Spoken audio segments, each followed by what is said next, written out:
बिस्मिल्लाहिर्रहमानिर्रहीम। Welcome to course एडिक्स। आपका टीचर आपका दोस्त तसव्वुर हुसैन। क्या हाल है जी? इंशाल्लाह उम्मीद है आप सब ठीक ठाक होंगे। आज का जो हमारा मौजू है जी, माइक्रोसॉफ्ट एक्सेल में होम रिबन में हम नंबर ग्रुप जो है उसके बारे में डिस्कशन करेंगे इंशाल्लाह। बहुत इंपॉर्टेंट ग्रुप है और प्रोफेशनल लेवल पे इंतहाई ज़्यादा ज़रूरत होती है हमें इस नॉलेज की, जो इंशाल्लाह आज के लेक्चर में हम डिस्कस करेंगे। तो उम्मीद करता हूं आज का लेक्चर जो है वो आप सब के लिए फायदेमंद साबित होगा इंशाल्लाह। ठीक है जी। अच्छा, याद रखिएगा, आप क्लिपबोर्ड ग्रुप में काम कर रहे हैं, फॉन्ट ग्रुप में काम कर रहे हैं, अलाइनमेंट में काम कर रहे हैं या नंबर ग्रुप में काम कर रहे हैं, इन सब के लिए selection is very important.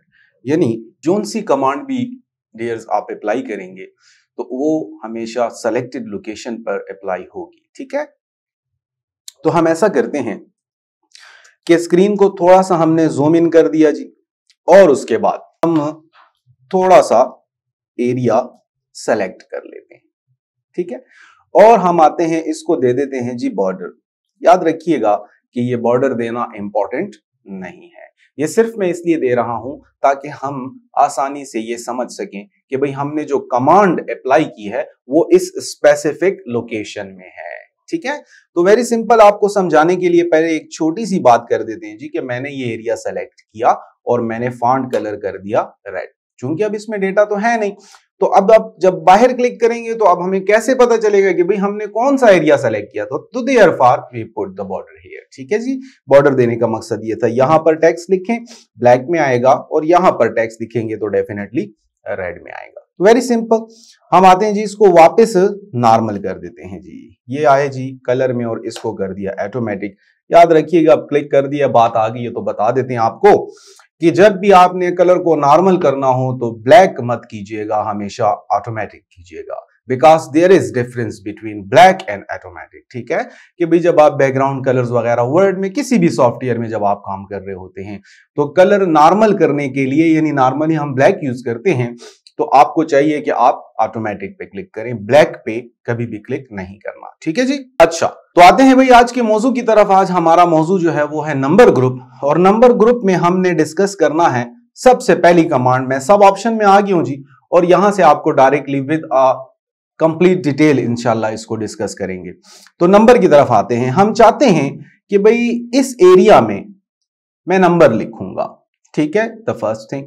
The second thing कि जो नंबर मैं लिखूंगा तो मुझे वो नंबर विद डेसिमल प्लेसेस चाहिए, यानी कि मैं ये चाहता हूं कि इशारिया के बाद मुझे 2, 3, 5 जितना आपकी जरूरत है उस हिसाब से नंबर्स जो हैं वो भी मैं चाहता हूं कि शो हो।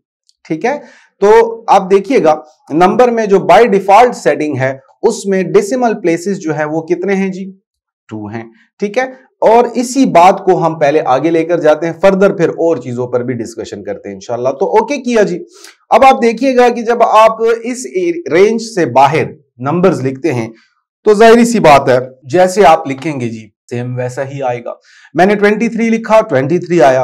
अब मैं 12.4 लिखता हूं तो 12.4 ही शो होगा। अब मैंने लिखा जी 12.87, ऐसा ही शो हुआ। अब मैंने लिखा 24.542। ठीक है जी। तो देखिएगा आप कि इट्स नॉट लुकिंग प्रोफेशनल। अब ये बिल्कुल ऑकवर्ड लग रहा है, चीप लग रहा है। तो अगर आप किसी भी ऑर्गेनाइजेशन में एज अ कंप्यूटर ऑपरेटर काम करते हैं तो भाई दैट इज नॉट एक्सेप्टेबल। ठीक है जी। अब आपको ये एक तरतीब में चाहिए। अब हम क्या करें कि भाई ये वाला डेटा आपका बिल्कुल तरतीब में हो जाए और इस तरह के प्रॉब्लम्स जो हैं वो हमारे सामने ना आए। तो आप यहां पर ये वैल्यू पुट करके देख सकते हैं जी। 23 लिखा मैंने, एंटर किया, सेम वो वैल्यूज पुट करूंगा ताकि आपको वजाहत के साथ बात की समझ आ जाए। 12.4 लिखा जी मैंने, और 12.87 लिखा जी मैंने। ठीक है, उसके बाद 24.542 लिखा। तो देख सकते हैं जनाब कि ये वैल्यू आपकी बिल्कुल एक सीक्वेंस में है, जहां पर हमने 2 नंबर्स लगाए इशारिया के बाद वहां 2 आए, जहां हमने नहीं लगाए वहां 2 सिफर आ गए, जहां हमने 1 नंबर लगाया वहां राइट साइड पे सिफर आ गया, जहां हमने 3 नंबर लगाए तो राइट साइड वाला 1 नंबर गायब हो गया। ठीक है जी, यानी शो नहीं हुआ और आपको सिर्फ 2 वैल्यूज जो हैं वो बताई जा रही है। तो सबसे पहली बात जो है जी वो ये है कि आप देख सकते हैं कि इट्स लुकिंग वेरी प्रोफेशनल, और एक तरतीब में है, अच्छा लग रहा है। ठीक है, तो आप किसी भी ऑर्गेनाइजेशन में हैं, डेटा आपने हमेशा इस तरतीब में देना है, अगर तो इशारिया के बाद वैल्यूज उसमें पुट करनी हो तो। ठीक है, अच्छा अब यहां पर एक और बात जो है उसको भी समझना बहुत जरूरी है कि जी जो इशारिया के बाद हम 3 अदद लिखते हैं और यहां पे 2 शो होते हैं, तो क्या उसमें कोई रूल है या नहीं, बस जी आखिरी अदद को उड़ा दिया? नहीं जी, ऐसा नहीं है, उड़ाता नहीं है उसको, बल्कि उसमें भी एक रूल जो है वो मौजूद है मैथ्स का, और इसको हम राउंड के नाम से जानते हैं। ठीक है जी, तो 3 तरह के कॉन्सेप्ट्स हैं भाई। The one is round, simple round, एक है राउंड अप और एक है राउंड डाउन।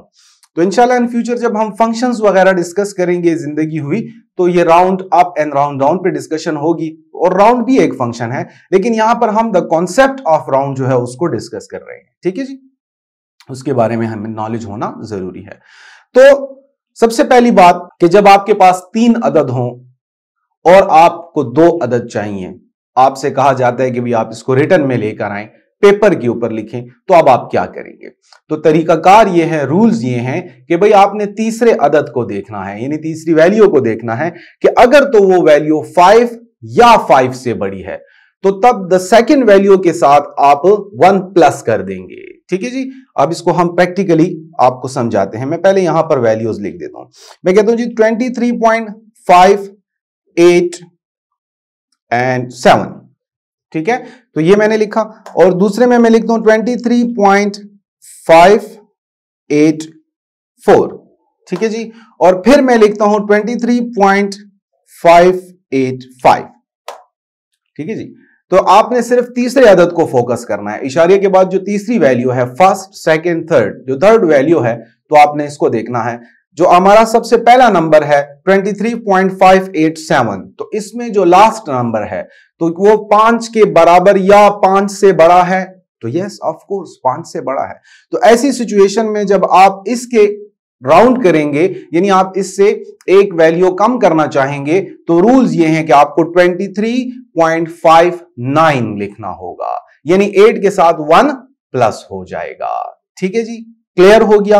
अब आप देखिएगा कंप्यूटर खुद ऐसा करेगा, हमें ऐसा करने की जरूरत नहीं, लेकिन सिर्फ हमें यह नॉलेज होनी चाहिए कि भाई क्या हो रहा है। तो आप देखें, अब हम यहां लिखते हैं 23.587। तो मैंने कहा कि द वैल्यू जो आपने लिखनी है वो 59 होगी, इशारिया के बाद वाली। इंटर करें जी, देखा आपने, तो ये खुद ब खुद 59 हो गया। सेकंड वैल्यू की तरफ आते हैं। सेकंड वैल्यू 23.584 है। अब थर्ड वैल्यू क्या 5 के बराबर या उससे बड़ी है? तो नहीं जी, ना 5 के बराबर है ना उससे बड़ी है, बल्कि छोटी है ना जी। तो ऐसी सिचुएशन में ये वैल्यू स्किप कर दी जाएगी, दैट इज द रूल्स। तो वैल्यू आपके पास आएगी 23.58। क्लियर हो गया जी? तो बिल्कुल आप इसको चेक कर सकते हैं। मैं इस वैल्यू को यहां पुट करता हूं, आप देखिएगा कंप्यूटर इस बात को समझता है और वो खुद ब खुद इसको ठीक करके लिख देगा। ठीक हो गया जी।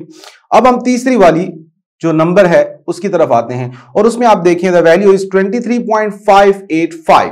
तो क्या तीसरा नंबर 5 या 5 से बड़ा है? तो हां जी, 5 के बराबर है, बड़ा तो नहीं लेकिन 5 के बराबर है। तो इस सिचुएशन में भी 1 को प्लस करना होगा सेकंड वैल्यू के साथ। ठीक है जी, तो आइए और हम इसको पुट करते हैं, आप देखें कि कंप्यूटर क्या करता है। इंटर करें जी, तो देखा आपने अगेन 59 लिखा गया। समझ गए जी आप मेरी बात को? तो that is the concept about round. Round इस तरह से काम करता है। ये हुई दूसरी बात कि एक इशारिया वाला जो प्रॉब्लम है वो हो गया सॉल्व। आपकी वैल्यू जो है वो बिल्कुल तरतीब में आ रही हैं, नंबर्स जितने भी आपने लिखे सारे तरतीब में आ रहे हैं, प्रोफेशनल हैं दिखने में, ठीक है, अनप्रोफेशनल नहीं है। अच्छा, दूसरी जो है आपने देखा कि राउंड का जो मसला है वो भी इसके अंदर सॉल्व हो गया। तीसरी एक बात जो है आपको बताते चलें, दैट इज वेरी इंपॉर्टेंट, कि भाई याद रखिएगा कि जब आप बजाते खुद किसी वैल्यू में इस किस्म की चेंजेस करते हैं तो उससे रिजल्ट असरअंदाज होगा। ठीक है जी, रिजल्ट असरअंदाज होगा। लेकिन अगर आपने ये नंबर फॉर्मेट वाला ऑप्शन यूज किया और आप वैल्यू पुट करते हैं, इंटर करते हैं और वही होता है जो आप मैनुअली करेंगे, तो तब आपका रिजल्ट असरअंदाज नहीं होगा जी।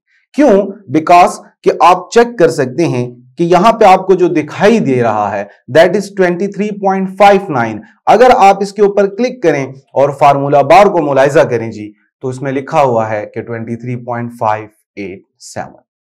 तो देयरफॉर क्योंकि असल वैल्यू जो है वो इसके अंदर एज इट इज मौजूद है और सिर्फ जो शो हो रहा है रिजल्ट वो आपका बिल्कुल सीक्वेंस ठीक करने के लिए ऐसा हो रहा है, तो इस वजह से इसके रिजल्ट पर कोई भी फर्क नहीं पड़ेगा।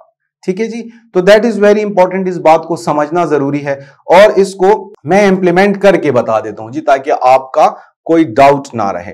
23.5 अब मैं इसको खुद मैनुअली, तो 587 है तो 1 प्लस होगा तो 59 आना चाहिए। इसी तरह 23.584 है तो 1 प्लस नहीं होगा तो 58 एज इट इज आएगा जी। और द थर्ड वैल्यू इज 23.585 तो अगेन 1 प्लस होगा तो फिर 59 लिखना चाहिए। ठीक है, तो आप देख सकते हैं ये दोनों वैल्यूज हमें एक तरह की दिख रही हैं, लेकिन याद रखिएगा कि इन दोनों के रिजल्ट में तो फर्क होगा because this is real value. ठीक है, ये हमने राउंड कर दिया, ठीक है, और ये कंप्यूटर ने राउंड किया। तो याद रखिएगा कि कंप्यूटर का राउंड रियल वैल्यू की तरह का रिजल्ट हमें देगा एज इट इज, उसमें कोई भी फर्क नहीं होगा। ठीक है, और आप इसको चेक कर सकते हैं। मैं इसको जमा करता हूं जी यहां पर और हम सम फंक्शन यूज कर लेते हैं शॉर्टली ताकि टाइम बच जाए और बात समझ आ जाए। तो देखें जी, द रिजल्ट इज 70.756। अगर आप अपना वाला जो रिजल्ट है इसको आप चेक करें, जो वैल्यूज को आपने खुद से राउंड किया, आप एंटर करके देख सकते हैं द रिजल्ट इज 70.76। ठीक है, और अगर आप इसको जमा करके देखेंगे तो आप मुलाहिजा कीजिएगा कि रिजल्ट बिल्कुल ये वाला आएगा भाई, दिस वन। ठीक है, इंटर कर सकते हैं आप। तो देख लें, आपने यहां पर चूंकि दो वैल्यूज शो हो रही हैं, कोई टेंशन वाली बात नहीं है, नंबर फॉर्मेट उठाया है इसने, तो मैं ऐसा करता हूं इसको जनरल कर देता हूं। तो देख सकते हैं भाई आपके पास 756 ही रिजल्ट आया। ठीक है जी, तो बाल बराबर फर्क भी नहीं होगा आपके नंबर्स में अगर आप इस फॉर्मेट को इस्तेमाल करते हैं। क्लियर हो गया भाई? तो that is about number format. Further जो है भाई इसकी मजे की बात यह है कि जो वैल्यूज आपने जैसे लिखी हैं, जैसा कि मैंने बताया जो थी वही हैं, तो आप बाद में इसमें चेंजेस कर सकते हैं। भाई मुझे डेसिमल प्लेसेस सिर्फ 1 चाहिए तो ओके कीजिएगा, उसी हिसाब से चेंजिंग्स हो रही हैं। और अगर आप कहते हैं कि नहीं जी मुझे तो डेसिमल प्लेसेस 3 चाहिए, तो आप इसको मोर देन 2 भी कर सकते हैं, 3, 4, 5, जिस तरह आप चाहें जी, कोई प्रॉब्लम वाली बात नहीं है। ठीक है, तो फॉर्मेट बिल्कुल सही रहेगा, उसमें कोई प्रॉब्लम नहीं आएगी। और अगर आप कहते हैं कि जी मुझे तो डेसिमल चाहिए ही नहीं, बात तो पाकिस्तानी रुपीज में हो रही है, डॉलर्स में तो हो ही नहीं रही, तो भाई 8 आने और 4 आने तो है ही नहीं, कहानी ही खत्म है। तो ऐसी सिचुएशन में अगर एक चीज 1.25 रुपए की या 1.5 रुपए की, 1.5, ठीक है, तो ऐसे में हम तो 2 रुपए ले लेते हैं या दे देते हैं। ठीक है, तो दैट इज द कॉन्सेप्ट। अब मुझे इशारिया नहीं चाहिए क्योंकि इशारिया के बाद जो वैल्यू है उसकी अपनी कोई वैल्यू नहीं। समझ रहे हैं आप मेरी बात को? तो therefore you put the 0 here, enter कीजिएगा। तो अब अगर आप डेसिमल लगाएंगे भी वो नहीं आएगा। ठीक है, और रूल्स वही फॉलो होंगे कि अगर आपने लिखा है कि 26.8 तो दैट इज मोर देन 5। ठीक है, आप इंटर कीजिएगा 27 हो जाएगा। और अगर आपने लिखा 26.4 तो दैट इज लेस देन 5, तो ये 26 ही रहेगा। क्लियर हो गई बात? तो दैट इज द रूल्स जी नंबर्स के हवाले से। एक छोटी सी बात और भी है, इसको भी कंप्लीट करते हैं, बस फिर टॉपिक कंप्लीट हो जाएगा जी। और वो क्या है? वो है जी हमारे पास नेगेटिव वैल्यू, कि जी इस लोकेशन में जो नेगेटिव वैल्यू है वो कैसे शो हो। ठीक है, तो यहां पे आप देख सकते हैं negative value with negative symbol है, तो मैं इसी को फॉलो करता हूं जी। ओके कर दिया मैंने। आप देखें मैंने यहां पर लिखा 5, यहां पर लिखा 3, और अब मैं इज इक्वल टू फार्मूला लगाता हूं 3 माइनस 5, 3 से 5 को मनफी करते हैं तो क्या जवाब आएगा जी? तो डेफिनेटली नेगेटिव आंसर आएगा -2। तो आप एंटर करके देखिएगा आपके पास negative value with negative symbol. तो जी आम सी बात है, हाँ जी बिल्कुल आम सी बात है, आमतौर पे आप negative value with negative symbol लगाते हैं। लेकिन माइक्रोसॉफ्ट एक्सेल में आपके पास कुछ फॉर्मेट्स अवेलेबल हैं कि जी मुझे नेगेटिव वैल्यू रेड कलर में चाहिए, तो आप ओके करें। तो जब भी सिचुएशन ऐसी हो कि आपको ब्लैक वैल्यू के साथ रेड वैल्यू नजर आ रही हो, तो आप समझ जाइएगा कि इट्स अ नेगेटिव वैल्यू। ठीक है जी, यानी आसान अल्फाज में ये पैसे लेने नहीं हैं, देने हैं। ठीक है जी, तो वेरी सिंपल। और इसके अलावा एक दूसरा फॉर्मेट भी है जी, आप समझ चुके हैं इस बात को कि नेगेटिव वैल्यू विद ब्रैकेट, तो आपके पास ब्रैकेट में आ रही है वैल्यू, और negative value with bracket and red colour, तो ऐसा भी आप कर सकते हैं।